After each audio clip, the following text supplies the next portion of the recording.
وفوض أمري إلى الله إن الله بصير بالعباد حسبنا الله ونعم الوكيل نعم المولى ونعم النصير ولا حول ولا قوة إلا بالله العلي العظيم أعوذ بالله السميع العليم من الشيطان اللعين اللئيم الرجيم بسم الله الرحمن الرحيم الحمد لله الذي جعلنا من المتمسكين بولاية علي بن أبي طالب اللهم صل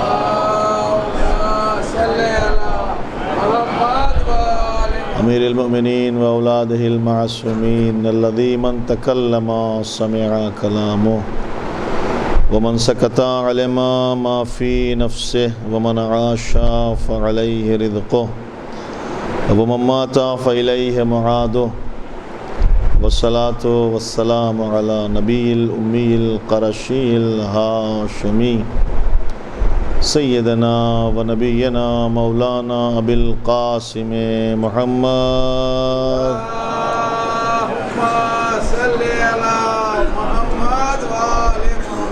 وآله أهل بيته الطيبين الطاهرين المعصومين المظلومين المنتخبين المنتجبين الذين أذهب الله عنهم الرجس وطهرهم تطهيرا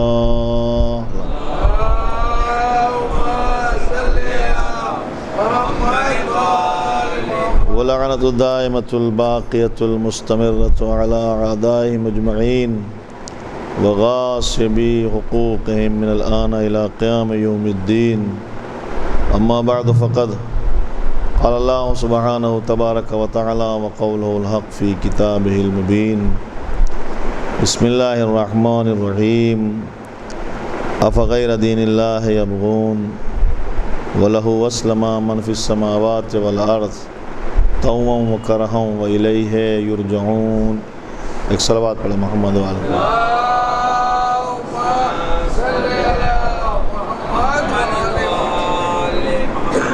گفتگو ہے ضرورت دین و شریعت. بات یہاں تک پہنچی ہے کہ خلاق عالم نے اپنا بہترین شاہکار اپنی مخلوق میں سب سے افضل ترین مخلوق انسان کی تخلیق کرنے کے بعد، انسان کو پیدا کرنے کے بعد یوں ہی نہیں چھوڑا، بلکہ اس کی زندگی گزارنے کے لیے اللہ نے قانون بنایا اور اس کے لیے رہبروں کا انتظام کیا، ہادیوں کا انتظام کیا. وہ قوم بھٹک جاتی ہے، وہ لوگ بہک جاتے ہیں، اور وہ لوگ اپنی منزل پر نہیں پہنچتے کہ جن کا کوئی دین نہیں ہوتا، جن کی کوئی روش نہیں ہوتا، جن کا کوئی ٹھکانہ نہیں ہوتا. ایک انسان گھر سے نکلتا ہے تو ضروری ہوتا ہے کہ پہلے وہ یہ طے کرے کہ اسے کہاں تک جانا ہے. سب سے پہلے یہ طے ہوتا ہے کہ ہمیں کہاں تک جانا ہے، پھر اس کے بعد یہ طے ہوتا ہے کہ ہمیں کیسے جانا ہے، کب جانا ہے. لیکن جس نے یہی طے نہیں کیا کہ ہمیں کہاں تک جانا ہے اور وہ گھر سے نکل پڑا تو وہ تو بھٹکتا ہی رہے گا نا، وہ پہنچے گا کہاں، چونکہ اس نے منزل معین نہیں کی ہے. تو ایک انسان کو خلق کیا اللہ نے اور چھوڑ دیا اس کی عقل پر، اس کے ارادے پر، اس کی ذمہ داری پر، تو یہ انسان بھٹکتا رہے گا، اختلافات کی دنیا میں کھویا رہے گا. کنفیوژن جو ہے ہمیشہ جو ہے ہوتا رہے گا کہ ادھر جائیں کہ ادھر جائیں، کدھر جائیں، کہاں جائیں، اور کوئی منزل نہیں ہوگی کہ جہاں یہ پہنچے گا. تو اس لیے اللہ نے انسان کو خلق کرنے کے بعد اس کی منزلیں طے کی ہیں. جب تمہیں دنیا میں آنا ہے تو تمہاری منزل دنیا ہے، لیکن یہ ہمیشہ کے لیے نہیں ہے، اس کو چھوڑ کر کہیں اور جانا ہے. وَإِلَيْهِ يُرْجَعُونَ. اچھا، جب بھی یہ بات آتی ہے تو اکثر یہ کہا جاتا ہے لے جائے جائیں گے، اِنَّا لِلَّهِ وَإِنَّا إِلَيْهِ راجعون. ہم پلٹ کر جائیں گے، لے جائے جائیں گے. لے جائے اس لیے جائیں گے کہ ہم جانے کے لیے تیار ہی نہیں ہیں. ہم تو یہاں آئے، ہمارا دل لگ گیا اور یہاں کی خوبصورتی کو دیکھ کر اب ہم بھول گئے کہ جہاں ہمیں جانا ہے. تو جو لوگ اپنی منزل بھول گئے ان کے لیے مشکلیں ہیں، ان کے لیے تکلیفیں ہیں، ان کے لیے پریشانی ہے، اور جنہوں نے اپنی منزل کو یاد رکھا اور جو یہ سمجھ رہے ہیں کہ ہماری فلاں منزل ہے اور ہمیں وہاں تک جانا ہے، تو پھر وہ اسباب فراہم کریں گے۔ ایک دریا ہے، اس کو پار کرنے کے لیے آپ کو پہلے طے کرنا ہے کہ اس کو پار کتنا کرنا ہے، کہاں تک جانا ہے، اس کا ساحل کہاں ہے، اور اس طرف سے اس طرف جانے کے لیے پھر ہمیں انتظام کیا کرنا ہے۔ تو جو انسان کی زندگی کی کامیابی کی منزل طے کرتا ہے اس قانون کا نام دین ہے۔ جو انسان کی زندگی کی کامیابی کی منزل طے کرتا ہے اس قانون کا نام دین ہے۔ جو انسان کو انسان بنے رہنا سکھاتا ہے اس قانون کا نام دین ہے۔ جو بندے کو خدا سے ملاتا ہے اس قانون کا نام دین ہے۔ جو محبتیں آپس میں قائم کرنے کا ذریعہ اور طریقہ بتاتا ہے اس قانون کا نام دین ہے۔ جو خدا پرستی بتاتا ہے اور سکھاتا ہے اس قانون کا نام دین ہے۔ تو منزلیں معین ہیں۔ جب پوچھا جائے کہاں سے آئے ہو تو فوراً زبان سے نکلے کہ ہم اللہ کے یہاں سے آئے ہیں، اور جب یہ پوچھا جائے کہاں جانا ہے تو فوراً زبان سے نکلے کہ ہمیں اللہ کے یہاں جانا ہے۔ کیا یہ صرف کہہ رہے ہیں یا پہلے سے طے کیا ہوا ہے؟ ہم نے ایک بار نماز کی نیت کی، وضو کرنے کے بعد آئے، مسجد میں کھڑے ہوئے اور ہم نے کہا 2 رکعت یا 4 رکعت نماز فلاں فلاں پڑھتا ہوں، ادا یہ قضا جو بھی ہے ادا واجب قربتاً اللہ، اور اس کے بعد تکبیرۃ الاحرام، اللہ اکبر۔ ابھی اللہ اکبر کے کیا معنی ہیں؟ اب ہم نے ہاتھ اٹھا لیا دنیا کی ہر شے سے، لیکن خالی ہم نے ہاتھ اٹھایا ہے کہ ہمارے دل میں بھی یہ اترا ہے؟ اگر صرف ہم نے یہ کہا ہے اللہ اکبر تو اس کے معنی اور مطالب سے اگر ہم واقف نہیں ہیں، اس کے رموز ہمیں نہیں معلوم ہیں، اس کے قوانین ہمیں نہیں پتہ ہیں اور اس کے تقاضے ہمیں نہیں معلوم ہیں، تو یہ تکبیر کہنے کا کوئی مطلب نہیں ہے۔ تکبیر تو وہ بھی کہہ رہے تھے جنہوں نے امام حسین کو قتل کیا تھا، وہ بھی جو ہے نعرہ تکبیر کے ساتھ ہی امام حسین کے اوپر جو ہے چڑھائی کیے ہوئے تھے۔ تو اس تکبیر کا مطلب کیا ہے، اس اللہ اکبر کا مطلب کیا ہے، یہ ہمیں پہلے دل میں اتارنا ہے۔ اور آپ نے دیکھا ہوگا اکثر کہتے ہیں لوگ، اور آپ سنتے رہتے ہیں کہ نماز میں خشیت چاہیے، خضوع چاہیے، خشوع چاہیے۔ تو یہ خضوع کہاں سے آتا ہے؟ کہیں ملتا ہے کسی دکان پہ خضوع؟ اگر ملتا ہے تو کوئی بھی بڑا آدمی پیسے والا کتنا بھی مہنگا ہوگا لے لے گا، یہ ملتا نہیں ہے، یہ اندر سے پیدا کیا جاتا ہے۔ یہ ایک دل ہے نا، اس کے اندر پیدا ہوتا ہے۔ اس خضوع کے معنی کیا ہے؟ صاف لفظوں میں بتا دیتا ہوں۔ اس کے معنی یہ ہیں کہ جب آپ اللہ کی بارگاہ میں کھڑے ہوں تو آپ کی زبان اور دل کے تار مل جائیں، اس کا نام خلوص ہے۔ زبان اور دل کے تار مل جائیں۔ اگر زبان بول رہی ہے اور دل کے تار نہیں جڑے ہوئے ہیں تو پھر مطلب نہیں ہے، تو خالی آپ بول رہے ہیں۔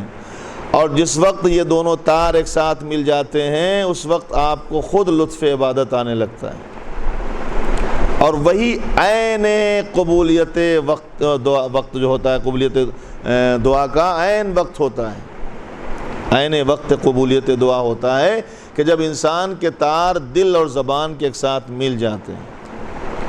اور یہی سکھاتا ہے دین، شریعت یہی سکھاتی ہے۔ شریعت کے معنی نہج کے ہیں، شریعت کے معنی جو ہیں وہ ایک روش کے ہیں، ایک راستے کے ہیں۔ دین کے معنی ہے ایک روش اور ایک راستہ۔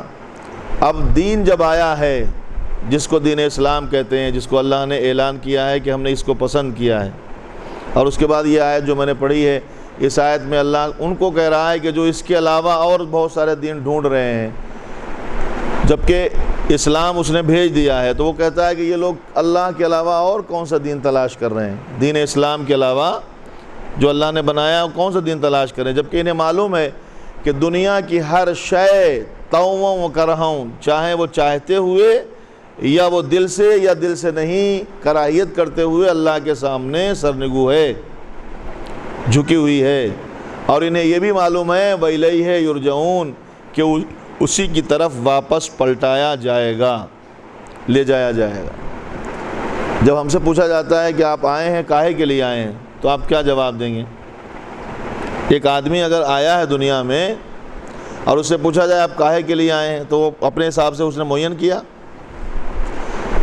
میں کوئی پیشہ کرتا ہوں, کوئی میرا پیشہ ہے, کوئی میرا کام ہے, تو میں کہوں گا میں آیا ہوں فلاں کام کے لیے, میں بزنس کرنے کے لیے آیا ہوں. کوئی دوسرا کام کرتا ہے, کھیتی کرتا ہے, کہتا ہے ہم کھیتی کرنے کے لیے آئے ہیں. ہر ایک نے اپنا ایک مقصد معین کر کے رکھا ہوا ہے کہ ہم اس لیے آئے ہیں.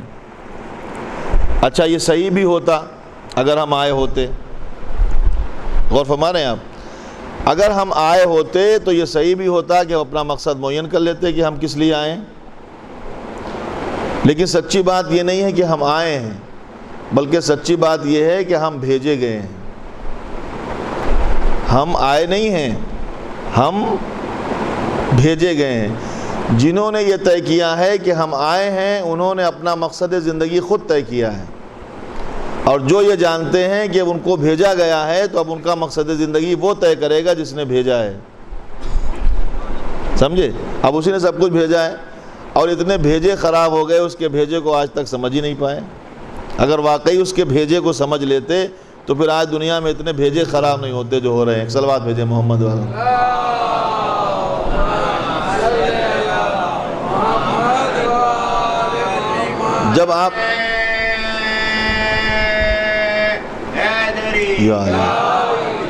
جب آپ یہ طے کریں گے کہ ہم آئے نہیں بلکہ بھیجے گئے ہیں, تو پھر یہ طے ہوگا کہ جس نے بھیجا ہے وہ ہماری زندگی کے راستے معین کرے.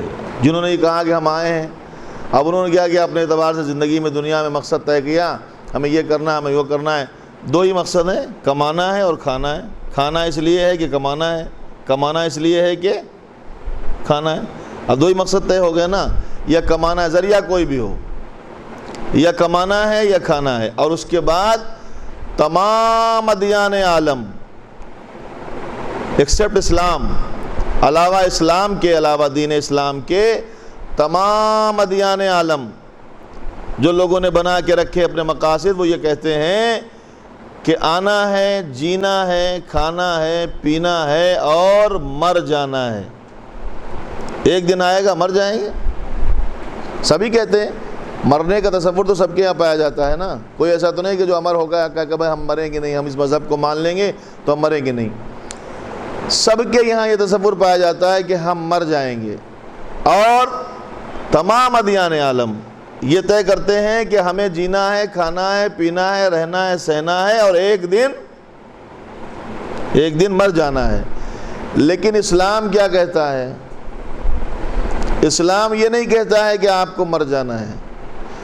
اسلام کہتا ہے مر کر جانا ہے. صلوات بھیجے محمد والوں کو.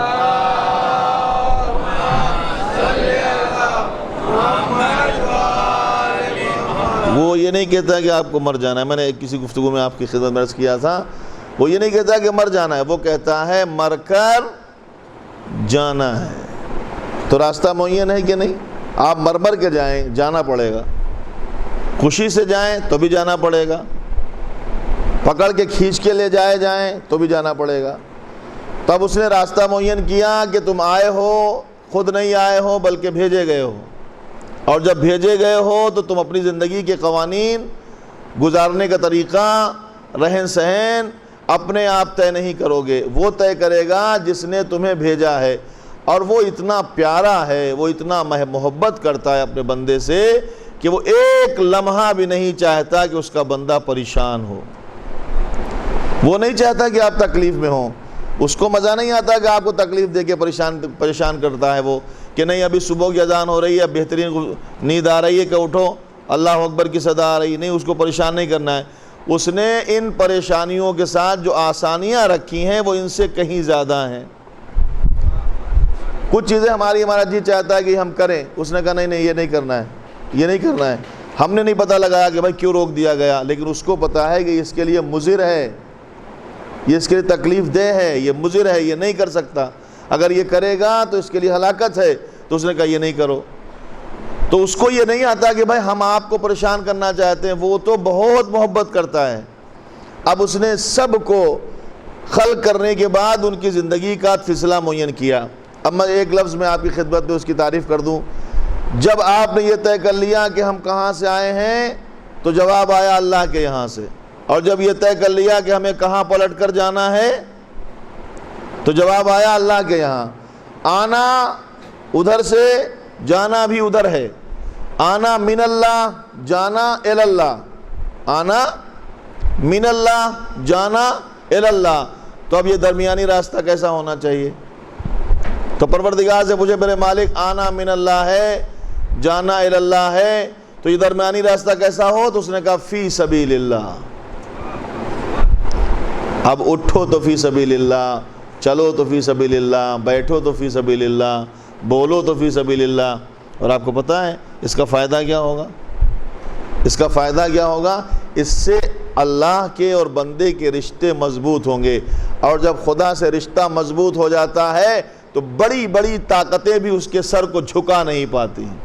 وہ خود کہہ رہا ہے کہ تم میرے دروازے پہ جھکنا سیکھ لے، پوری کائنات کو تیرے دروازے پہ نہ جھکا دوں تو مجھے خدا نہ کہنا۔ ایک صلوات بھیج دے محمد والے محمد۔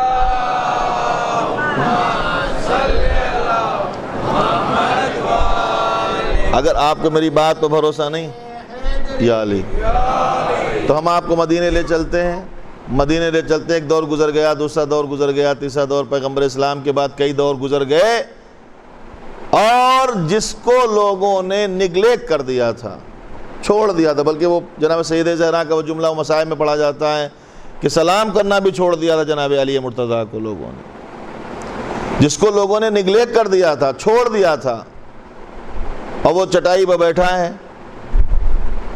جب جو ہے امام احمد بن حنبل سے پوچھا گیا کہ علی کی امامت کی دلیل کیا ہے، علی مرتضیٰ کی امامت کی دلیل کیا ہے کہ علی امام ہیں، تو پتہ ہے کیا کہا؟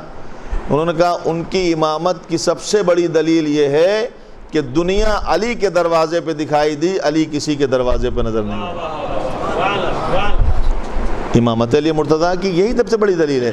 اچھا یہ بات تو خیر یہ روایت ہے، یہ روایت ہے، ہو سکتا ہے کسی کو روایت سمجھ میں نہ آئے، تو ہم آپ کو درایت دکھا دیں، درایت سمجھیں، درایت تو سمجھتے ہیں، درایت وہ ہے جس کا انکار نہیں ہو سکتا۔ آج آپ ابھی تو بند ہے جانا ہونا، لیکن جب آپ جاتے ہیں دیکھیے حج پہ جانے والے جانتے ہیں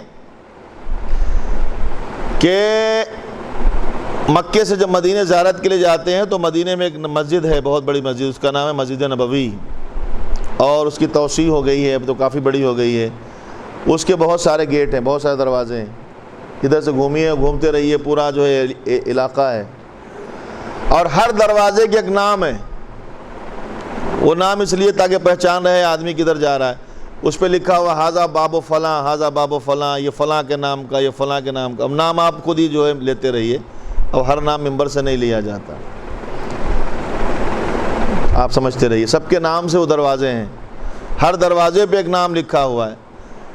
میں نے خود آنکھوں سے دیکھا، خود اپنے ان آنکھوں سے دیکھا، میں شاہد ہوں کہ لوگ آتے ہیں مسجد نبوی میں، دروازوں سے داخل ہوتے ہیں، نماز وغیرہ جو پڑھنا پڑھتے ہیں، اس کے بعد چلے جاتے ہیں۔ لیکن جب آپ ایسے گھوم کے جب آئیں گے اور جنت البقیع کی طرف آئیں گے، اور وہاں پر آنے کے بعد پیغمبر کے روضے کے برابر میں ایک چھوٹا سا دروازہ ہے، اس دروازے کا نام ہے باب جبرائیل، اس دروازے کا نام ہے باب جبرائیل۔ تو پوچھا یہ دروازہ کس کا؟ کہا یہ جناب سیدہ کی ڈیوڑی ہے، ان کی چوکھٹ عرش سے اونچی، ان کا گھر کعبے سے سوا، عرش کا مجمع فرش پہ آ کر سارے جہاں سے کہتا ہے زہرا درے زہرا پا آیا، جانے لگا تو یہ کہہ کر میری منزل عرش ہے لیکن نور یہیں سے ملتا ہے۔ یہ اتنی پاکیزہ ڈیوڑی ہے، اتنی محترم ڈیوڑی ہے کہ جب سارے دروازے بند کر دیے گئے تو اسی ڈیوڑی کا دوسرا دروازہ مسجد میں کھلا، اور جب کسی نے پوچھا تھا کہ یا رسول اللہ آپ نے حکم خدا سے سارے دروازے بند کر دیے، یہ کیوں نہیں بند کیا؟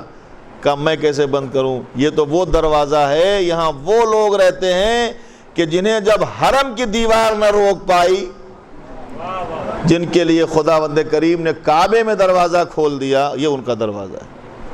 یہ اتنا محترم دروازہ ہے، اس کا نام کیا ہے؟ اس کا نام جو ہے جناب سیدہ کے نام سے نہیں، اس کا نام ہے باب جبرائیل۔ باب جبرائیل کیوں رکھا گیا اس کا نام؟ اس لیے رکھا گیا کیونکہ جبرائیل علیہ السلام کے آنے کا راستہ یہی تھا، آتے تھے وہی لے کر تو یہیں سے داخل ہوتے تھے، دہی کلبی کی شکل میں آتے تھے جو پیغمبر کے بہت خوبصورت صحابی تھے، یہیں سے داخل ہوتے تھے اور نبی کو وحی دیتے تھے، پھر اس کے بعد پھر یہیں سے واپس جاتے تھے۔ تو جناب جبرائیل کے آنے جانے کا راستہ تھا۔ آپ نے ملاحظہ فرمایا، جیسے ہی آپ دروازے میں گھسیں گے شہنے پہ جناب سیدہ پڑے گا، اس کے بعد دوسرا دروازہ ادھر نکل جائیے، وہاں پیغمبر کو وحی دی چلے۔ تو جناب جبرائیل جب رسول کی خدمت میں آتے تھے دن میں، تو اگر نبی کی خدمت میں ایک بار آتے تھے تو زہرا کی خدمت میں 2 بار آتے تھے۔ ایک بار جب آتے تھے اجازت لیتے تھے اور ایک بار جب جاتے تھے اجازت لیتے تھے، اور یہ آنا جانا سردار الملائکہ کا ملک الموت دیکھ رہے تھے کہ جب سردار الملائکہ بغیر اجازت کے نہیں داخل ہو سکتا ہے تو میں کیسے داخل ہو سکتا ہوں۔ ایک صلوات بھیج دے محمد و آل محمد۔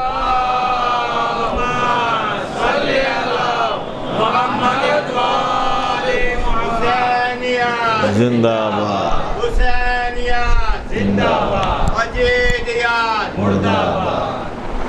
تو یہ اس کا نام باب جبرائیل اس لیے پڑھا کہ انہی کے آنے کا راستہ ہے۔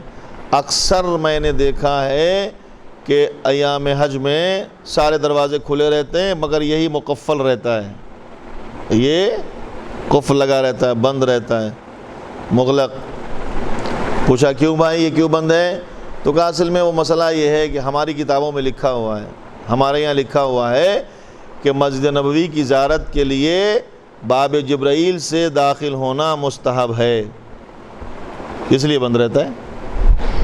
ہمارے یہاں مستحب ہے وہاں سے داخل ہونا، اسی لیے وہ اکثر مقفل رہتا ہے، کبھی کبھی کھلتا ہے، لیکن جب کھلتا ہے تب کی بات نہیں، جب بند ہے۔ میں نے خود دیکھا ہے کہ بند دروازہ ہے، قفل لگا ہوا ہے، مگر اور راستے جب دکھے کھلے ہوئے ہیں، یہ دروازہ وہ دروازہ وہ دروازہ، سارے دروازے کھلے ہیں مگر بھیڑ کسی دروازے پہ نظر نہیں آتی، لوگ آتے ہیں چلے جاتے ہیں، آتے ہیں چلے جاتے ہیں۔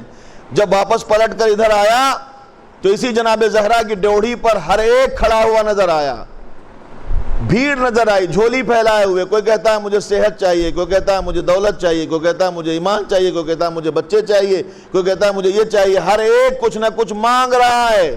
جب اس سے پوچھا کہ بھائی وہ کھلے ہوئے دروازے پہ کیوں مانگنے نہیں جاتے، یہ بند دروازے پہ کیوں مانگ رہے ہو، تو وہ یہی جواب دیتا ہے وہ کھلے رہ کر بھی کچھ نہیں دے سکتے، یہ بند ہو کر بھی سب کچھ عطا کر سکتا ہے۔ صلوات پڑھ دے محمد و آل محمد۔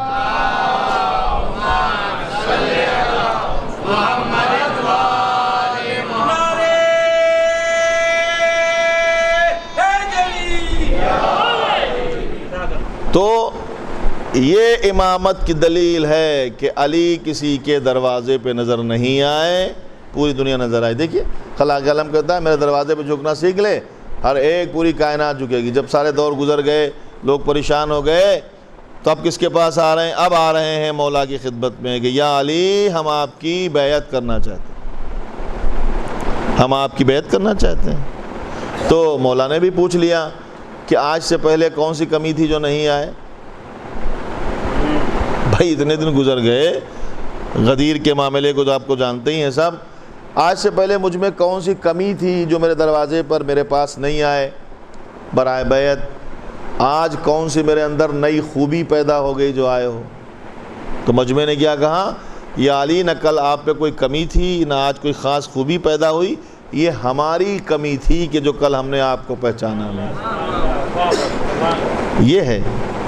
یہ ہے پروردگار کہتا ہے ہمارے دروازے پہ جھکنا سیکھو تو ہم پوری کائنات کو جھکا دیں گے۔ اور بیٹھے اپنے گھر پہ، پوری کائنات کے جھک کے آئی، علی کے دروازے پہ ٹھوکریں کھانے کے بعد آتے ہیں، کبھی کبھی ٹھوکر لگتی تو ضرور آتے ہیں، اور آج بھی آتے ہیں۔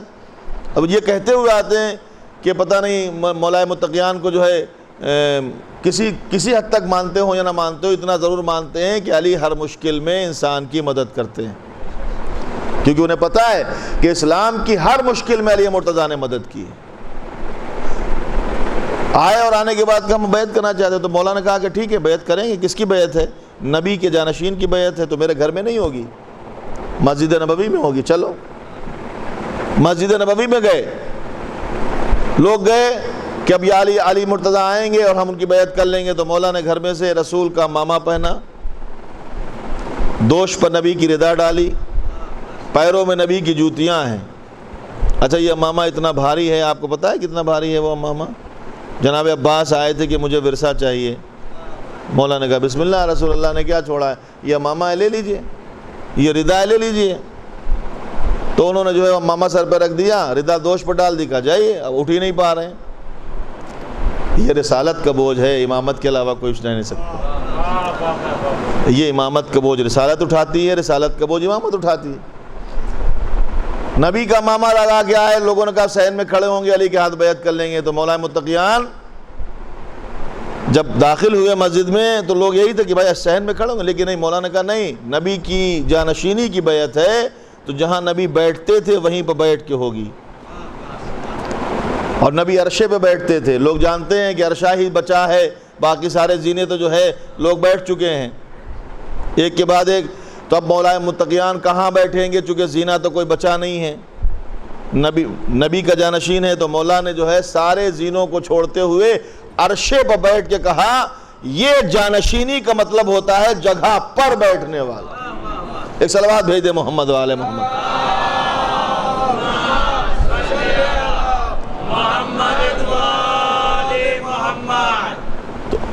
اب پہلے نکلنے سے پہلے آپ راستہ معین کیجئے۔ تو دین نے کیا کیا ہے؟ دین ہماری زندگی کا راستہ معین کر رہا ہے۔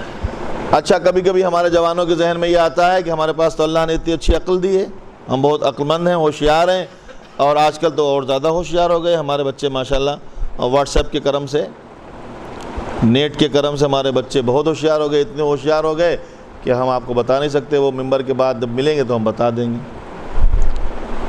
تو اللہ کا شکر ہے کہ بچے ہوشیار ہو گئے، ہونا چاہیے۔ اگر آپ ہوشیار نہیں ہوں گے تو کون ہوگا؟ بھائی علم آپ کی وراثت ہے، آپ ہی تو اس کو مانتے، جس کی نبی نے کہا نا مدینۃ العلم ولین بابھا، علم کا دروازہ آپ کے پاس، آپ اس کو مانتے ہیں نا۔ اگر آپ کے پاس علم نہیں ہوگا تو کس کے پاس ہوگا؟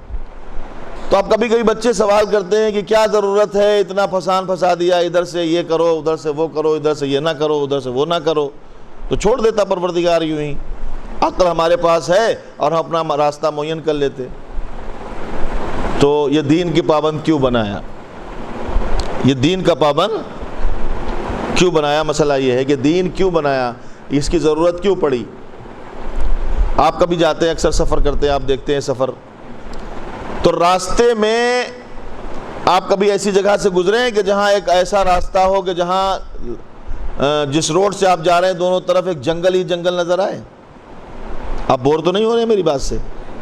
نہیں ہو رہے نا؟ تو صلوات بھیجیں۔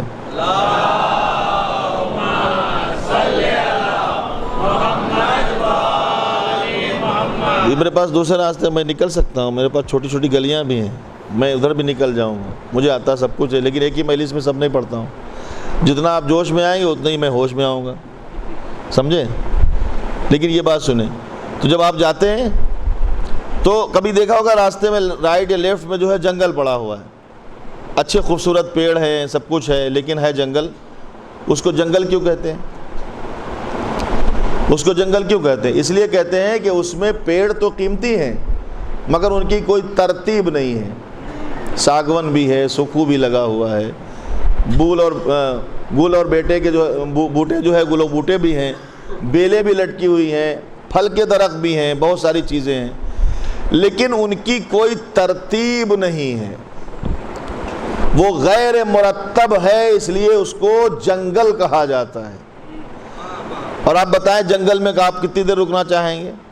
ڈر رہتا ہے نا، وہاں جان کا بھی خطرہ رہتا ہے، اگر آپ ادھر سے ادھر نکل ہی جائیں تو جو بدن پہ لباس ہے اس میں کتنا بچے گا مجھے نہیں معلوم، کیونکہ وہاں جو درخت لگے ہوئے ہیں ان کا کوئی ڈھنگ نہیں ہے، وہ کسی کے اوپر کوئی الٹا ہوا ہے، کوئی کسی کی ڈالی کسی کو دبائے ہوئے ہے، کہیں پہ کانٹوں کے درخت اگے ہوئے ہیں، اس کا نام ہے جنگل۔ لیکن وہی جو پیڑ ابھی آپ جنگل میں دیکھ کے آئے تھے، آگے بڑھے تو دیکھا ہے خوبصورت ترین گارڈن ہے، بہترین چمنستان ہے، اس کو چمنستان کا لقب دیا گیا، اس کو جنگل کہا گیا۔ وجہ کیا ہوئی؟ وجہ یہ ہوئی کہ وہاں غیر مرتب پیڑ تھے اس لیے وہ جنگل ہے، اور یہاں سب برابر لگے ہوئے، کہاں پہ جو ہے پھل لگنا چاہیے، کہاں پہ بوٹے لگنا چاہیے، کہاں پہ بیلیں لٹکانا چاہیے، کہاں پہ پھول لگنا چاہیے، سب بڑے مرتب کر کے لگائے گئے ہیں۔ تو جہاں مرتب لگے ہوئے ہیں اس جگہ کا نام ہے گارڈن، چمنستان۔ تو چمن میں یا گارڈن میں انسان رکنا پسند کرتا ہے کہ نہیں پسند کرتا ہے؟ جنگل میں کوئی پسند نہیں کرتا ہے۔ تو اب آپ سمجھے کہ دین کی ضرورت کیوں پڑی۔ اللہ نے جو آدم کے زمانے میں انسانیت کا چمن لگایا تھا، اس نے دین کا پابند اس کو اس لیے بنایا کہ یہ چمنستان جنگل نہ بننے پائے بلکہ چمنستان رہے۔ اگر اس کو یوں ہی چھوڑ دیا جائے گا تو جنگل بن جائے گا۔ اچھا، جنگل کو چمنستان بناتا کون ہے؟ مالی کا کام ہے کہ جب وہ پتیاں غلط جو ہے ادھر ادھر گرتی ہیں ان کو کاٹ دیتا ہے، ڈالیاں پھوٹتی ہیں ان کو کاٹ دیتا ہے تاکہ وہ جو ہے دوسرے کو نقصان نہ پہنچائیں۔ تو یہی کام اللہ نے انسانیت کے چمنستان کو چمنستان رکھنے کے لیے 1,24,000 انبیاء کو بھیج کر کیا ہے کہ دیکھو جہاں جہاں برائیوں کی کنکھیاں پھوٹتی رہیں انہیں آپ کاٹتے رہیے تاکہ جب محشر میں یہ چمنستان دکھائی دے تو میں فخر کروں یہ انسان۔ ایک صلوات بھیج دے محمد و آل محمد پر۔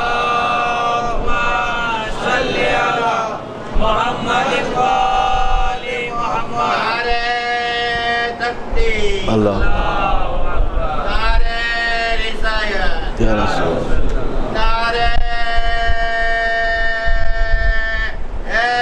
یا اس چمنستان کو چمنستان رکھنے کے لیے کون بتائے گا، کون سکھائے گا کہ رشتہ کیسا رہنا چاہیے آپس کا، صلہ رحمی کے فائدے کیا ہیں، قطع رحمی کے نقصانات کیا ہیں؟ سمجھے آپ؟ اپنی زندگی میں زندگی گزارنے کے معاشرے کے ساتھ رہنے کے انداز کیا ہیں؟ یہ سب معاشرتی اور زندگی سب چیزیں ہیں کہ نہیں ہیں؟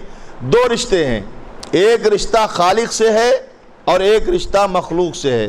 آپ کو پیغمبر اسلام کا قول سنایا دیتا ہوں جو خود نبی نے فرمایا ہے۔ طبل جنگ بج رہا ہے، جنگ کا میدان ہے، حضور خطیب مرتبہ اس جنگ میں خود شریک ہیں، سامنے سے تیر اور تبر اور نیزے اور تلواریں سب اٹھی ہوئی ہیں، لڑائی ہو رہی ہے، اسلام کی جنگ ہے۔ حضور خطیب مرتبہ دیکھ رہے ہیں طبل جنگ بج چکا ہے، نیزہ بردار نیزہ لیے ہوئے ہیں، تیر انداز تیر چلے کمان میں جوڑے ہوئے اور پھینک رہے ہیں، اور پیغمبر اپنے ناقے پہ تشریف رکھتے ہیں۔ اتنے میں ایک شخص سامنے سے آیا اور آنے کے بعد حضور کی خدمت میں کہتا ہے کہ میں مسلمان نہیں ہوں، میں مسلمان نہیں ہوں، لیکن میں چاہتا ہوں کہ میں مسلمان ہو جاؤں ابھی یہیں پہ، میں دین قبول کرنا چاہتا ہوں، دین اسلام، لیکن میں دین اسلام قبول کرنے کے لیے میری ایک شرط ہے، وہ شرط یہ ہے کہ مجھے یہیں پر پورا دین بتائیے، ٹوٹل دین مجھے بتائیے، ابھی سمجھائیے، آپ مجھے پورا دین بتا دیں گے اور میں اسلام قبول کر لوں گا۔ اب آپ مجھے بتائیں، سامنے سے تیر و تلوار ہیں اور یہ پوچھ رہا ہے ٹوٹل دین بتائیں، اور دین میں ایک چیز تو ہے نہیں جو بتا دیں بات ختم ہو جائے۔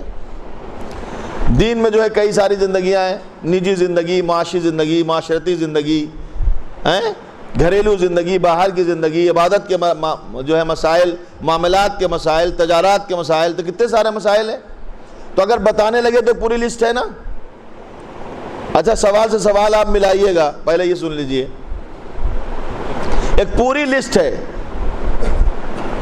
اب پیغمبر اگر اس کو جھڑک دیں، نہ بتائیں، تو پھر رسالت کے جو کام ہیں وہ پورے نہیں ہوں گے، رسالت خطرے میں کہ پروردگار عالم نے جو ذمہ داری دی ہے آپ کو بتانا ہے، تو وہ ذمہ داری پوری نہیں ہوتی۔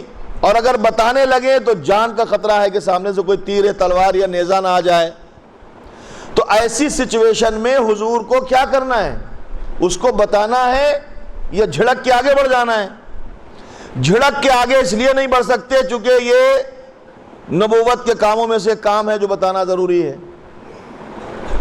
کار نبوت پورا نہیں ہوگا، ذمہ داری نبوت پوری نہیں ہوگی، اور بتانے لگے تو جان کا خطرہ ہے، اتنی لمبی لسٹ کیسے بتائیں؟ تو اب نبی نے 2 لفظوں میں دین کی تعریف اس کو بتائی، العبادۃ للخالق والشفقۃ علی المخلوق هو الدین کلہ۔ اللہ کی عبادت کرنا، مخلوق خدا پر شفقت کرنا، یہی پورا دین ہے۔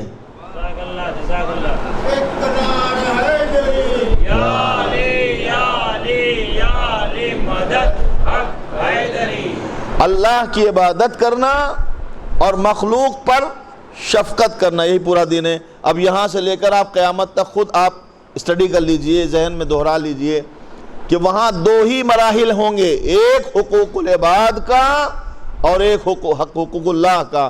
اللہ اپنا حق بھی مانگ رہا ہے اور بندوں کا حق بھی آپ کو ادا کرنا ہے۔ اب یہ کیسے پتہ چلے، کون بتائے گا؟ اب یہ تو دین ہی بتائے گا نا۔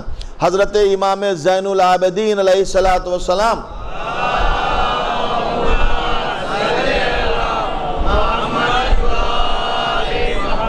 آپ جب گھر سے نکلے تو کسی نے ملاقات کی، اب ملاقات کرنے والے نے پوچھا، جو عرب کا طریقہ تھا، ہمارے یہاں جیسے کسی سے ملتے ہیں سلام کرتے ہیں، اس کے بعد کہتے ہیں خیریت ہے، کیسے ہیں، مزاج اچھا ہے، تو یہ ہمارے یہاں طریقہ ہے، لیکن عرب میں یہ طریقہ ہے پوچھنے کا، کیف اصبحت یا ابن رسول اللہ، اے رسول اللہ کے بیٹے آپ کی یہ صبح کیسی ہوئی، آپ کی یہ صبح کیسی ہوئی؟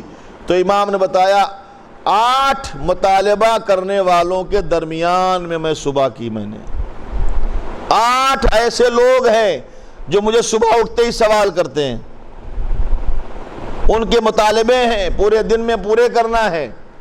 اللہ جل جلالہ، اللہ جو ہے وہ مجھ سے طلب کرتا ہے فرائض کے بارے میں، کہ ہم نے جو فرائض انجام دینے کو کہا ہے پورے کیے کہ نہیں کیے۔ والنبی بالسنہ، اور پیغمبر کہتے ہیں میری سنت پر عمل کرو۔ والنفس بالشہوہ، اور میرا نفس کہتا ہے میری شہوت پوری کرو۔ والشیطان لاتباعہ، شیطان کہتا ہے میری اتباع کرو۔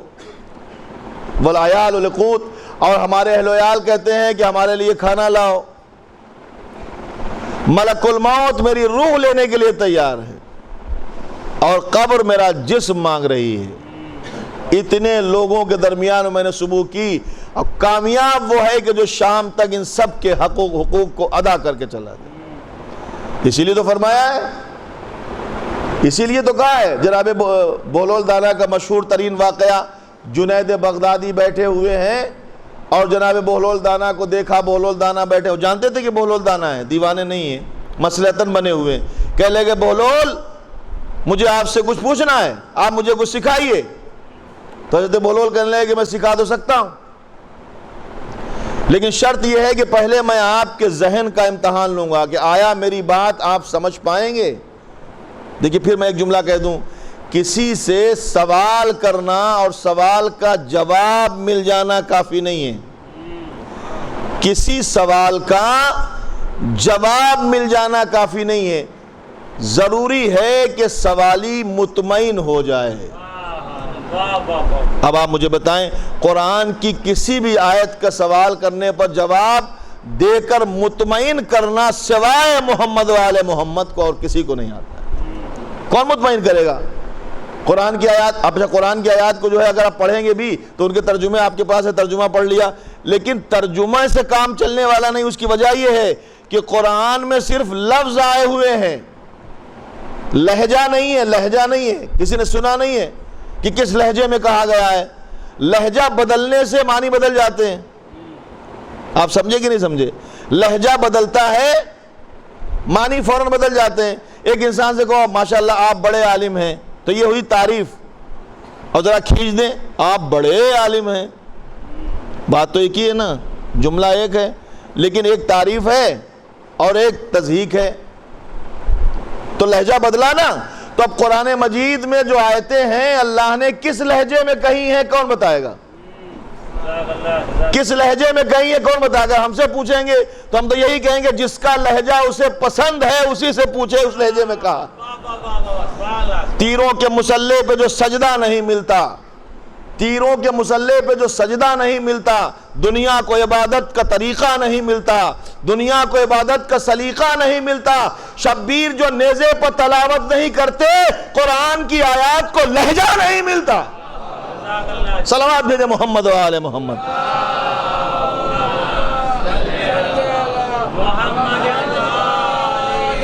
اب سمجھ میں آیا؟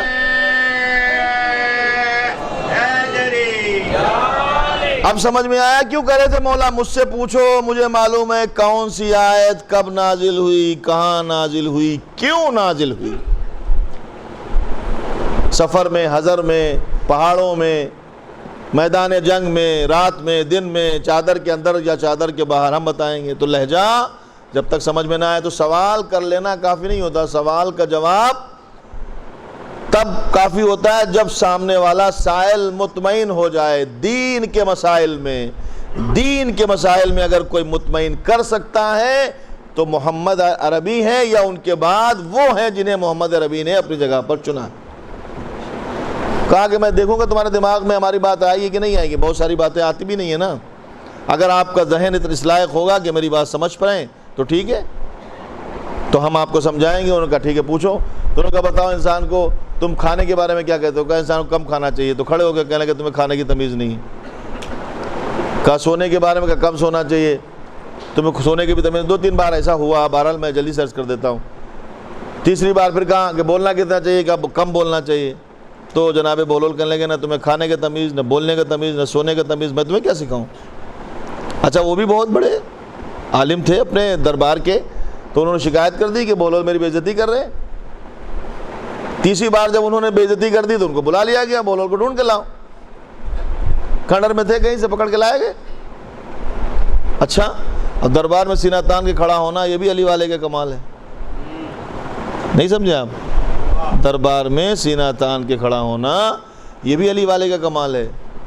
ترمہ بن عدی کو دیکھیں، ترمہ بن عدی سینہ تانے ہوئے کھڑے ہیں اور سامنے سے اس کو جواب دے رہے ہیں۔ وہ کہتا ہے ہمارے پاس لشکر ایسا ہے ویسا ہے ویسا ہے۔ تو انہوں نے کہا کہ علی تو بعد میں جواب دیں گے، میں تو جب بھی دیتا ہوں جواب۔ اور جب جواب دیا، کیا جواب دیا آپ نے سنا ہی ہوگا، نہیں سنا تو سنایا دیتا ہوں۔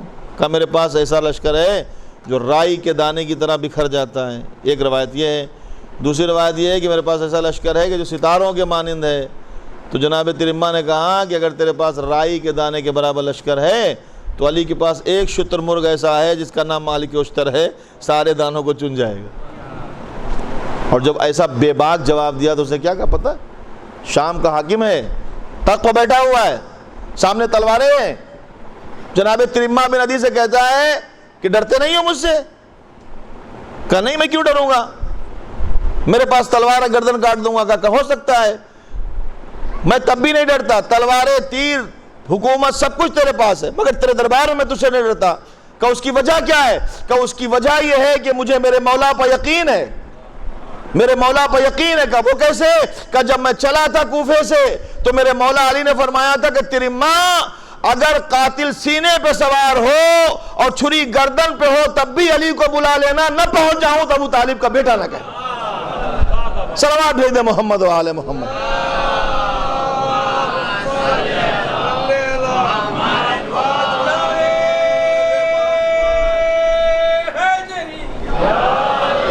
نہ پہنچ جاؤں تو مجھے علی نہ کہنا، میں پہنچ جاؤں گا، مجھے علی مولا پہ بھروسہ ہے، اطمینان ہے۔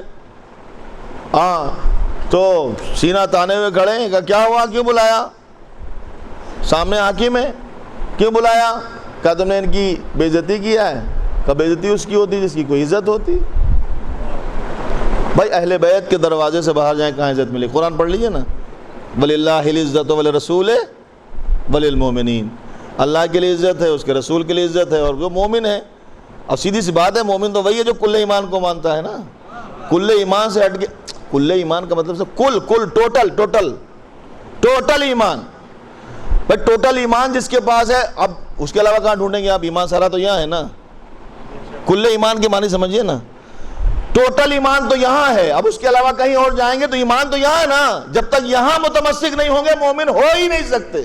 ایک صلوات بھیج دے محمد و آل محمد۔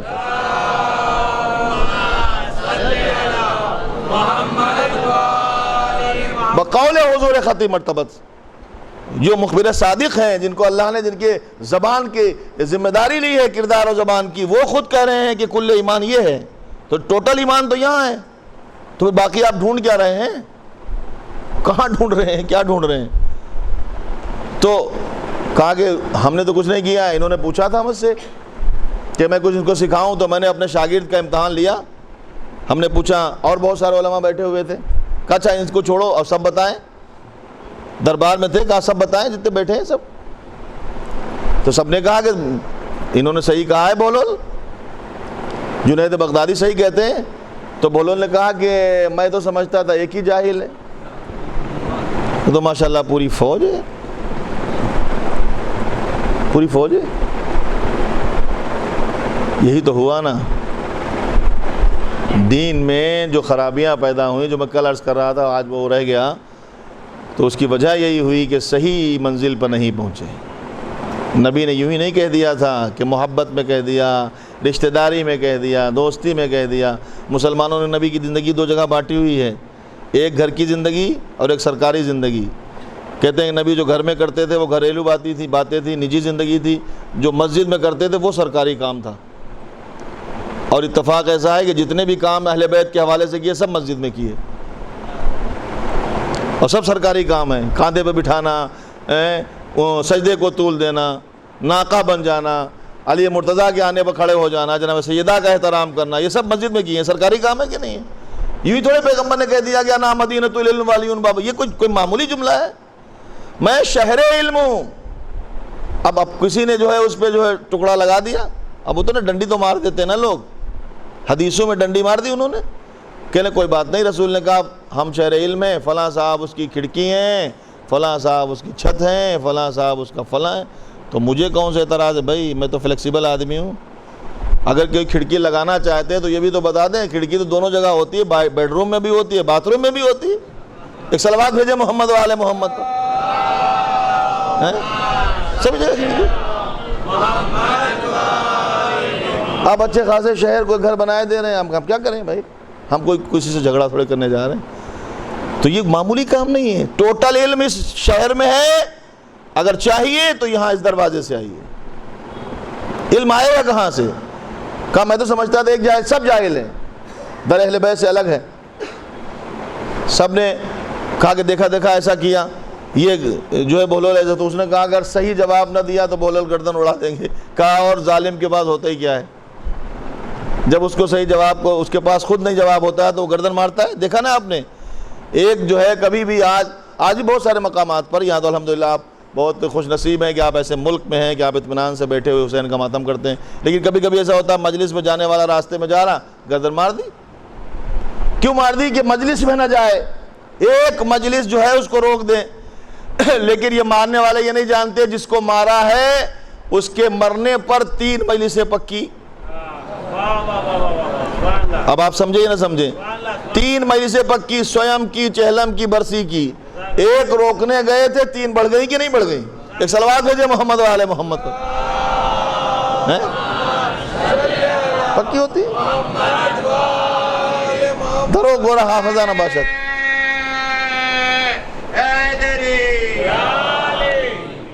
تو کہا کہ تو کہہ رہی کیا؟ میں گردن مار دے گا. لیکن میں جواب دینے کے لیے تیار ہوں. انہوں نے پوچھا ہے تو میں نے ان کو جواب دیا. ان سے میں نے پوچھا کھانے کے بارے میں، تو کہا کم کھانا چاہیے، انہوں نے کہا کم بولنا چاہیے، انہوں نے کہا کم سونا چاہیے. لیکن سن، سوال کم یا زیادہ کھانے کا نہیں ہے. سوال یہ ہے اگر حلال ہے تو پیٹ بھر کے کھاؤ، اگر حلال نہیں ہے تو ایک لقمہ بھی نہیں کھا سکتے. جو بیسک چیز ہے اس کی کم یا زیادہ تھوڑی ہے. بیسک ہے حلال یا حرام، چھینا ہوا ہے کہ کمایا ہوا ہے، چوری کیا ہوا ہے کہ بچایا ہوا ہے. کہہ لے کہ اس کو کھانے کا مسئلہ یہ نہیں کہ کم کھائیں یا زیادہ کھائیں، خوب کھائیں، سیر ہو کر کھائیں. خدا نے نعمتیں بنائی ہیں. اور کیا سمجھتے ہیں قیامت میں وہ لقموں کا حساب لے گا کہ کتنے لقمے کھائے تھے، دسترخوان پہ کتنی نعمتیں کھائے تھے؟ نہیں. لقمے کا حساب لینا شان ربوبیت کے خلاف ہے. وہ لقمے کا حساب نہیں لے گا، وہ یہ حساب لے گا کہ وہ لقمے جو کھائے تھے وہ حلال تھے کہ نہیں تھے، یہ حساب لے گا. تو کیا سوال کم یا زیادہ کھانے کا نہیں ہے؟ حلال نہیں ہے تو بالکل کھانا جائز نہیں ہے، حلال ہے تو خوب کھاؤ. اور انہوں نے کہا کہ بولنے کے بارے میں ہم نے کہا تو انہوں نے کہا کم بولنا چاہیے. میاں کم بولنے زیادہ بولنے کا سوال نہیں ہے. اگر اس کی مرضی نہیں ہے خاموش رہو، اس کی مرضی ہے تو خوب بولو. کہا سونے کے بارے میں یہی سے بات نکلی تھی اور یہاں تک پہنچ گئے کہ سونے کے بارے میں کہا کم سونا چاہیے، کم و زیادہ نہیں ہے. اگر واجبات پورے ہو گئے ہیں، فرصت کی نیند، عشاء سے لے کر صبح تک 6 نیندیں ہیں. نیند کی 6 قسمیں اس وقت نہیں بتاؤں گا. ان میں سے ایک نیند ہے فرصت کی نیند. جب آپ کے واجبات پورے ہو گئے ہیں دن بھر کے تو آپ پوری رات سو جائیے آرام سے, صبح تک سوتے رہیے. کس نے منع کیا؟ اور اگر واجب پورا نہیں ہوا ہے تو بستر پر مت جائیے, کھڑے ہو جائیے, پہلے اس کو پورا کیجئے پھر سوئیے. سمجھے؟ تو اب یہ تو جناب بہلول کا جواب تھا. مجھ سے سنیے, سوال کم اور زیادہ کھانے کا نہیں ہے. اگر جائز نہ ہوگا تو علی کہیں گے کہ چونٹی کے منہ سے ایک جو کا چھلکا بھی علی چھین نہیں سکتا, اور اگر اس سر سے اشارہ ہوگا تو حسن کا دسترخوان سب کے لیے بچھا رہے گا, کوئی آئے اور کھا کے جائے. سوال کم اور زیادہ سونے کا نہیں ہے. اگر اشارہ نہ ہوگا تو پوری رات 1000 رکعت نمازیں پڑھیں گے, اور اگر اشارہ ہوگا تو بستر رسول پہ ایسا سوئیں گے کہ صبح کو اٹھ کے کہیں گے ایسی نیند پہلے کبھی نہیں آئی. سوال کم اور زیادہ بولنے کا نہیں ہے. اگر اشارہ نہ ہوگا تو زین العبا خاموش رہیں گے, جب اشارہ ہوگا تو اتنا بولیں گے کہ دربار ستمگر ہل جائے گا, روکنے کے لیے اذانوں کا سہارا لینا پڑے گا. صلوات بھیج دیں محمد و آل محمد.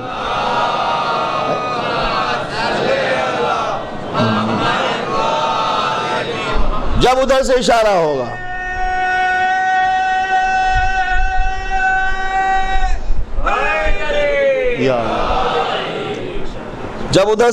ہوگا تو سب کچھ ہوگا.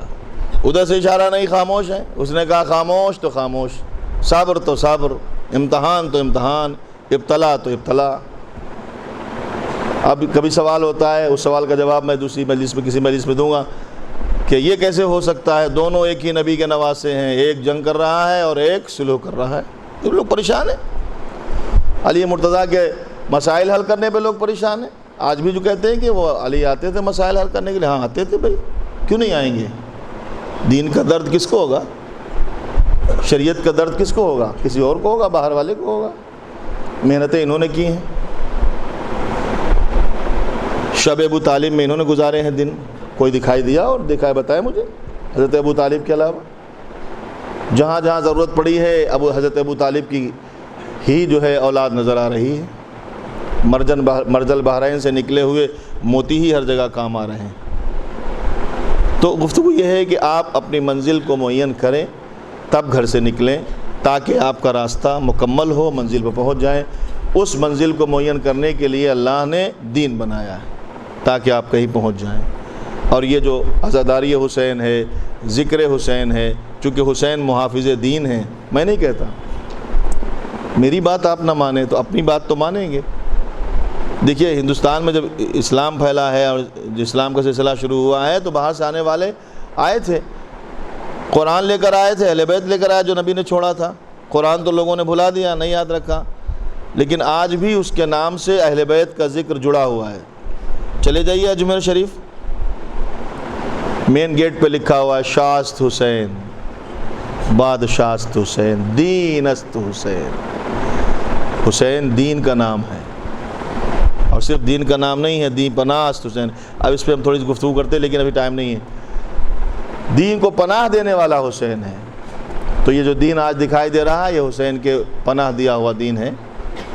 یہ سجدہ جو آپ کر رہے ہیں یہ حسین کے اس سجدے کا صدقہ ہے کہ جو سجدے میں سر رکھ کے اٹھایا ہی نہیں.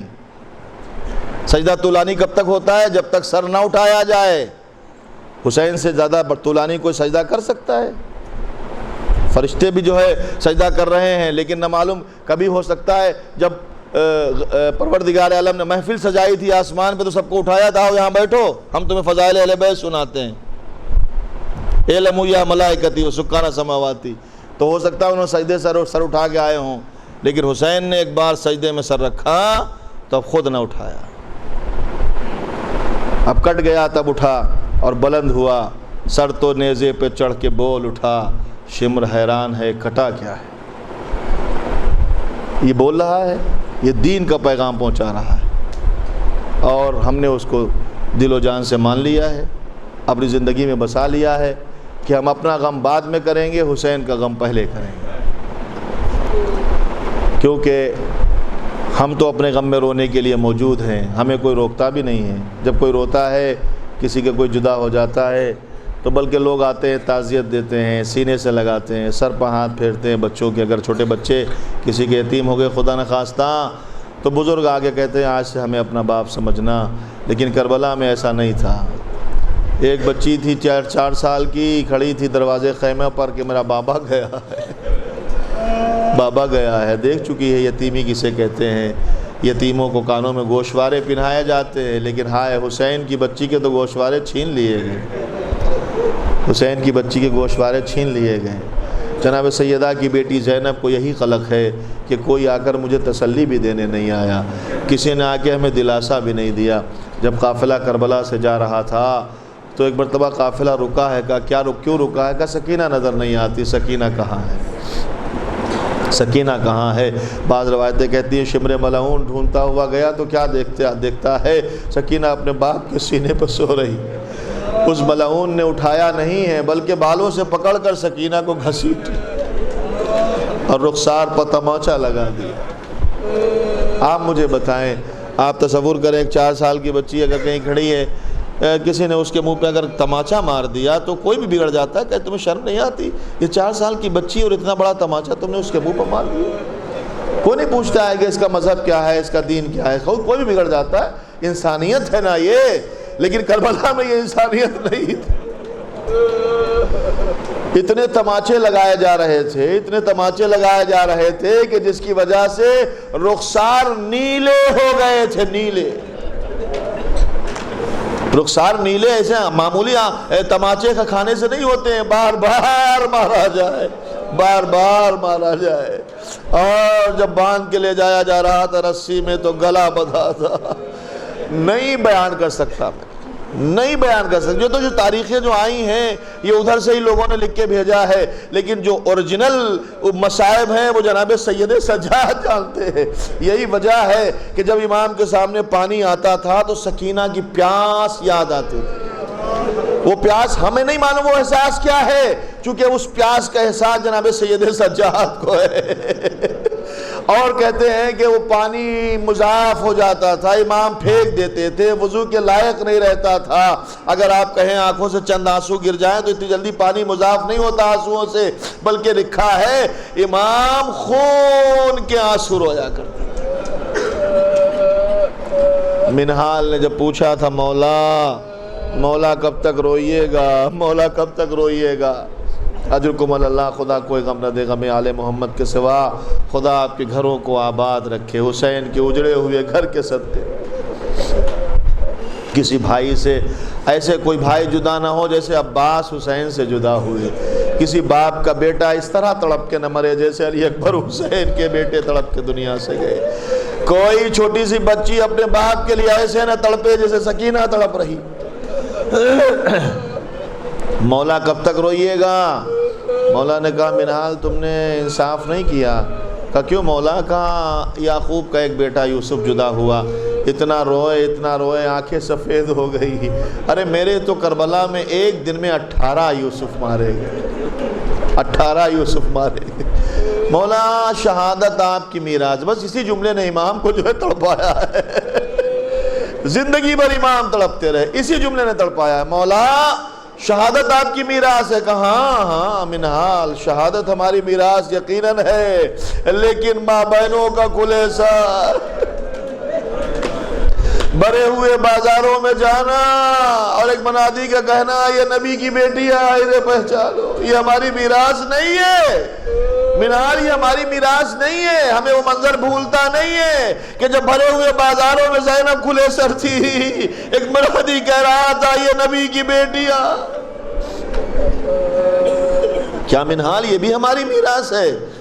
اور منہال تمہیں نہیں پتا، ہمیں وہ منظر یاد ہے کہ جب ایک مرتبہ میری بہن بار بار جو ہے اونٹ کی پشت سے گر جاتی تھی تو ظالم نے میری بہن کو، چھوٹی سی 4 سال کی بچی کو، پشت شتر پر اونٹ کی پیٹھ پر رسی سے کس کے باندھ دی۔ 2 لوگوں کو رسی سے باندھ کے لے جایا گیا تھا اونٹ کی پشت پر، ایک جناب سکینہ چھوٹی سی 4 سال کی بچی ہے۔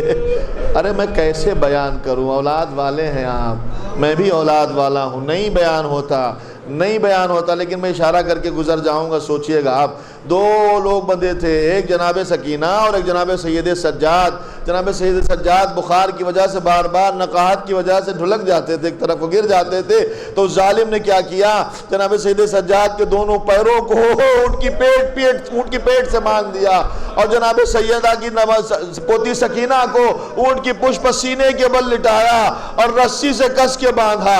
آپ تو جانتے ہیں اونٹ کی چال کیسی ہوتی ہے، جب وہ چلتا تھا منہال میری بہن مجھے دیکھتی تھی اور میں اسے دیکھتا تھا، گویا کہہ رہی ہو بھیا ارے میرا سینہ چلائے، اجرکم اللہ اجرکم اللہ، خدا کوئی غم نہ دے غم آل محمد کے سوا، بھیا میری پشت زخمی ہو رہی ہے، منہال میں زندگی بھر نہیں بھول سکتا، منہال میں زندگی بھر نہیں بھول سکتا، اس عالم میں میری بہن آئی۔ عزیزو بس آخری جملے ہیں، اس کے بعد ختم ہے آپ کے لیے دعا۔ ایک مرتبہ کہتے ہیں امام کا ایک چاہنے والا تھا، امام حسن مجتبیٰ کے زمانے سے، اس کا نام تھا عبداللہ، وہ امام سے دوستی کرتا تھا، امام سے دوستی محبت کرتا تھا، لیکن اتفاق سے امام حسن کی شہادت کے بعد وہ چلا گیا مدینہ چھوڑ کر، اور امام حسین سے کبھی کبھی ملنے آتا تھا۔ سن 60 ہجری میں جب وہ آیا ہے تو پتہ چلا امام جو ہے وہ یہاں مدینے میں نہیں ہے، وہ چلے گئے ہیں، تو پتہ لگایا کہاں گئے ہیں، تو مکے سے پتہ چلا کوفے گئے ہیں، وہ اپنے گھر نہ گیا، کوفے تک ڈھونڈتا ہوا گیا، امام سے مل کے بغیر نہیں جائیں گے، اور جب قریب کوفہ پہنچا ہے تو وہ کہتا ہے میں جب قریب کوفہ پہنچا تو میں تھک گیا تھا، میں نے سوچا کہ کہیں پانی مل جائے، تو وہاں قریب ایک چشمہ تھا، میں اس چشمے کے قریب گیا اور وہاں پانی پینا چاہا، تو کیا دیکھا، اتنی دیر میں ایک لشکر کا ہمہمہ ہوا، کچھ نیزے نظر آئے، نیزوں پر کچھ سر نظر آئے، اور سروں میں جو ہے جوان ہیں، بوڑھے ہیں، بچے ہیں، ان کے سر میں پریشان، یہ کس کے سر ہیں؟ اور ایک مرتبہ اس کے بعد میں نے دیکھا ایک قافلہ آ رہا ہے، اس میں کچھ نیزہ بردار برابر چل رہے ہیں، کچھ بیویاں ہیں جو اونٹ کی پشت پر بیٹھی ہوئی ہیں، سر پر ردا نہیں ہے، رسی سے بندھے ہوئے ہیں، اور ایک مرتبہ کہتا ہے میری حیرت کی انتہا نہ رہی، میں نے کیا دیکھا، انہی بیویوں میں ایک بچی ہے جو پشت شتر پر سینے کے بل لیٹی ہے اور بندھی ہوئی ہے، اور اس کے بعد میں نے دیکھا ایک بیمار ہے جو سر سے پیر تک لوہے میں جکڑا ہوا ہے، توق جو ہے گلے میں توق خاردار ہے، کمر میں لنگر ہے، پیروں میں بیڑی ہے، اور وہ ایک مرتبہ غشب ہے، کبھی ادھر کو گر جاتا کبھی ادھر کو گر جاتا ہے۔ اس آتے ہوئے لشکر کو دیکھا تو میں کنارے بیٹھ گیا، میں نے کیا دیکھا کہ ایک مرتبہ لوگ آئے، انہوں نے جلدی جلدی اپنے خیمے لگائے، زمین کو ٹھنڈا کرنے لگے چشمے سے پانی بھر کے، اور سب خیمے میں چلے گئے، لیکن یہ جو آئے تھے لٹے ہوئے قافلے والے، ان کو دھوپ میں رکھا گیا۔ عزیزو آپ نے سنا ہوگا کہ جب آئی ہیں بی بی مدینے تو جناب عبداللہ نے جناب زینب کو پہچانا نہیں ہے، اس کی ایک وجہ یہ بھی ہے کہ راستے میں جب کبھی قافلہ رکتا تھا تو ظالم اپنے اپنے خیمے میں رہتے تھے، لیکن اہل بیت کو دھوپ پہ بٹھاتے تھے۔ کہتا ہے کہ ہم نے دیکھا وہ قافلہ جو ہے اترنے لگا، ایک بی بی جلدی جلدی تمام بیویوں کو اتارنے لگی، اور وہ قریب میں جو جوان تھا جو بیڑیا پہنے ہوئے، اس نے ایک بار اترنے کی کوشش کی، میں نے چاہا کہ میں آگے بڑھوں، دوسری کوشش کی نہیں اتر پایا، تیسری بار اس نے کوشش کی تو منہ کے بل زمین پہ گر پڑا۔ کہتے میں دوڑتا ہوا گیا اور میں نے چاہا کہ میں پہچانوں اس کو سنبھال لوں، لیکن میں سنبھال نہ سکا، اتنے میں ایک بی بی دوڑی، میرے لال مجھے بلا لیا ہوتا، اس کو لے جا کے کنارے بٹھایا، اور یہاں چشمے کے قریب آئی، ایک چھوٹی بچی ساتھ میں ہے، ایک بی بی اور ساتھ میں ہے، چشمے کے پانی کو دیکھا، ایک طرف کا رخ کیا، ارے میرے غیور بھیا، اے میرے غیور برادر، تیری بہن بیردا بازاروں میں جا رہی ہے۔ میں ادھر دیکھ رہا تھا کہ بی بی میری طرف مڑی، اے بھائی تو میں نامحرم ہے، میری طرف دیکھنا تیرے لیے اچھا نہیں ہے، جائز نہیں ہے۔ اس نے کہا بی بی میں تو آپ کی مظلومی پہ آنسو بہا رہا ہوں۔ کہا تو کون ہے؟ کہا میں مدینے سے آیا ہوں، مدینے کا نام سنا، کہاں جانا ہے؟ کہا کوفے جا رہا ہوں، کس سے ملنا ہے؟ کہا میں نے سنا میرا آقا کوفے گیا ہوا ہے، کیا نام ہے تیرے آقا کا؟ کہا میرے آقا کا نام حسین ہے، میں حسین سے ملنے جا رہا ہوں۔ بی بی نے کہا پلٹ جا، اب حسین سے ملاقات نہ ہوگی۔ میں نے کہا کیوں؟ کہا کربلا میں 3 دن کا بھوکا پیاسا مارا گیا۔ میں نے کہا کس کی مجال؟ ارے جس کا عباس جیسا بھائی ہو، اکبر جیسا بیٹا ہو۔ تو بی بی نے کہا وہ بھی مارے گئے۔ ارے تیرا نام عبداللہ ہی ہے نا؟ کہا عبداللہ۔ ارے نظریں نیچی کر لے، وہ نیزے پہ حسین کا سر ہے، یہ حسین کی چھوٹی سی بچی سکینہ ابھی جو اونٹ کی پشت سے گرا ہے وہ حسین کا بیٹا علی ابن الحسین ہے۔ ہم کربلا میں لٹ گئے۔ وَسَيَعْلَمُ الَّذِينَ ظَلَمُوا أَيَّ مُنْقَلَبٍ يَنْقَلِبُونَ انا للہ و انا الیہ راجعون۔ الہی بحق الزہرا و ابیہا و بال و بنیہا، پروردگار چاہتا معصومین خصوصاً و زمانہ کا واسطہ ہمارے اس مختصر سے عزا قبول فرما، حاضرین مجلس تمنا کو پورا فرما، جو پریشان حال کی پریشانی کو دور فرما، مقروضین کے قرضوں کو ادا فرما، بیماروں کو شفاء کاملہ اور صحت عاجلہ عنایت فرما، مرحومین جو دنیا سے جا چکے ہیں ان پہ بھی رحمت نازل فرما، جہاں جہاں مومن و مومنات رہتے ہیں ان کی حفاظت فرما، پروردگار چاہتا معصومین کے وسیلے سے جو بے روزگار جو بے گھر ہیں انہیں گھر، جو بے اولاد ہیں انہیں اولاد صالح عنایت فرما۔ میرے مالک ہمارے زمانے کے امام کو ہم سے راضی و خوشنود فرما، ظہور امام میں تعجیل فرما، ہمیں ان کے اعوان و انصار میں شامل ہونے کی سعادت نصیب فرما۔ امام زمانہ کا واسطہ اس دور کی وبا بلا سے تمام شیعان حیدر کرار کو بالخصوص اور تمام عالم انسانیت کو بالعموم محفوظ فرما۔ ربنا تقبل منا انک انت السمیع العلیم۔